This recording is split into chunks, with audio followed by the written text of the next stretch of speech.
പല്ലുപോയ സിംഹം എന്ന് എഴുതി കണ്ടു. സന്തോഷം. അധികം പല്ല് വേണ്ട. പല്ലില്ലെങ്കിലും തൊണ്ണുകൊണ്ടും കടിക്കാം, നഖമില്ലെങ്കിലും കൈവിരൽ കൊണ്ടടിക്കാം. നിങ്ങൾ ഓർക്കേണ്ടുന്നത്, നിങ്ങളെ പാർട്ടി എന്നെ കൊല്ലാൻ 3 വണ്ടി ബോംബെറിഞ്ഞ് തകർത്തവരാണ് നിങ്ങൾ. ഞാൻ യാത്ര ചെയ്ത 3 കാർ. ഞാൻ മരിച്ചിട്ടില്ലല്ലോ, അത് വേറെ നിശ്ചയിക്കണം. ആ 12 തവണ എന്നെ കൊല്ലാൻ ശ്രമിച്ചു. അതിലേറ്റവും ഭീകരമായ 3 ആക്രമണമാണ് 3 കാർ. ഞാൻ സഞ്ചരിച്ച 3 കാർ ബോംബെറിഞ്ഞ് തകർത്ത് തരിപ്പണമാക്കിയിട്ടും എന്റെ രോമം പോയിട്ടില്ല മക്കളെ. എനിക്കെന്തിനാ പല്ലുകൊണ്ടല്ലോ ഞാൻ ആ ബോംബ് തകർത്തത്, അല്ലെ ബോംബ് പിടിച്ചത്, അല്ലെങ്കിൽ ബോംബ് തടഞ്ഞത് അല്ല. ഞാൻ ഒരു കാര്യം CPM-ന്റെ പ്രവർത്തകരെ ഓർമ്മിപ്പിക്കാൻ, നിങ്ങൾ ഞങ്ങളുടെ ശത്രുക്കളല്ല. ഞങ്ങൾ അങ്ങനെ കാണുന്നുമില്ല. നിങ്ങൾ അങ്ങനെ കാണുന്നു എങ്കിൽ അതിന്റെ കാരണം എന്താണ് എന്ന് ഇതുപോലൊരു പൊതുയോഗം വെച്ച് നിങ്ങൾ ആണുങ്ങളെ പോലെ സംസാരിക്കണം. നാട്ടുകാരോട്, ജനങ്ങളോട് നിങ്ങൾ പറയണം, ഇന്ന കാരണം കൊണ്ടാണ് കോൺഗ്രസിന്റെ പ്രവർത്തനത്തെ ഞങ്ങൾ എതിർക്കുന്നത്, നിങ്ങൾക്ക് എന്തു പറ്റിയെന്ന് നിങ്ങൾ അവരോട് പറയണം, പബ്ലിക്കോട് പറയണം.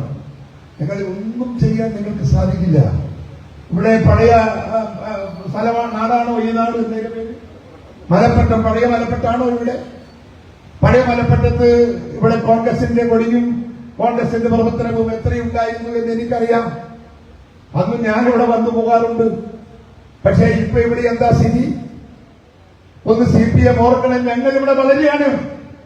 CPM-ന്റെ കൊട്ടക്കൊത്തളകൾ ഓരോന്ന് ചവിട്ടി ഒതുക്കി ഞങ്ങൾ കോൺഗ്രസ് പ്രസ്ഥാനം ഈ നാടിൽ വളരുകയാണ് എന്ന് നിങ്ങൾക്ക് ഓർമ്മ വേണം. ഞങ്ങളെ ഒതുക്കാനൊന്നും നിങ്ങൾക്ക് സാധിക്കില്ല. ഇന്ത്യ രാജ്യത്ത് ഇന്ത്യൻ നാഷണൽ കോൺഗ്രസിന്റെ സാന്നിധ്യം ഈ നാടിന്റെ ജനാധിപത്യ മതേതര സംരക്ഷണത്തിന്റെ നെടുങ്കോട്ടയാണ്. ആ നെടുങ്കോട്ടയെ ആഗ്രഹിക്കുന്ന കോടാനുകോടി ഇന്ത്യക്കാർ നെഞ്ചിലേറ്റിയ പ്രസ്ഥാനമാണല്ലോ ഇന്ത്യൻ നാഷണൽ കോൺഗ്രസ്. പിണറായി വിജയന്റെ നെഞ്ചിൽ കയറിയിരുന്നവരല്ല അവരാരും. എത്ര പേരുണ്ട് നിങ്ങളോടൊപ്പം ഇന്ത്യ രാജ്യത്ത്?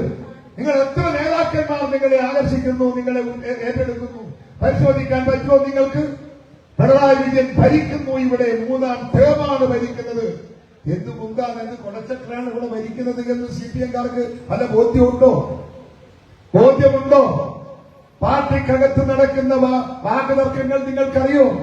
പിണറായി വിജയന് എത്ര പിന്തുണയുണ്ടെന്ന് നിങ്ങൾക്കറിയോ?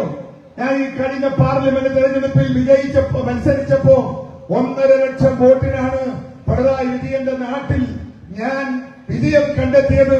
ശ്രീ ഗോവിന്ദൻ മാഷയുടെ മണ്ഡലത്തിൽ 8000 വോട്ടിന്റെ ഭൂരിപക്ഷം, പിണറായി വിജയന്റെ മണ്ഡലത്തിൽ എനിക്ക് 6000 വോട്ടിന്റെ ഭൂരിപക്ഷം.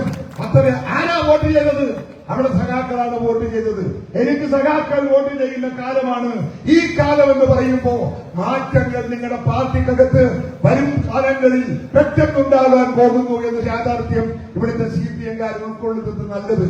ഞങ്ങളെ ഭയപ്പെടുത്തി, ഞങ്ങളെ ഭ്രമിക്കാൻ, നമ്മൾ തകർക്കാൻ നിങ്ങൾ നോക്കണ്ട, അല്ലെ നിശബ്ദരാക്കാൻ നിങ്ങൾ നോക്കണ്ട. ഞങ്ങളോട് കളിച്ചാൽ ഞങ്ങൾ തിരിച്ചടിക്കുമെന്ന കാര്യത്തിൽ നിങ്ങൾക്ക് ആർക്കും തർക്കം വേണ്ട, ഒരു സംശയവും വേണ്ട. ഞങ്ങൾക്ക് അതിന് പേടിയുമില്ല. നിങ്ങളോട് കളിക്കാനും നിങ്ങളെ കളിപ്പിക്കാനും നമുക്കൊരു ഭയപ്പാടില്ല എന്ന യാഥാർത്ഥ്യം നിങ്ങളെ മുമ്പിൽ ഓർമ്മിപ്പിക്കാൻ ഈ സന്ദർഭം ഞാൻ എന്റെ പ്രിയപ്പെട്ട സഖാക്കളെ ഓർമ്മിപ്പിക്കുകയാണ് എന്ന് ഞാൻ നിങ്ങളോട് പറയാണ്.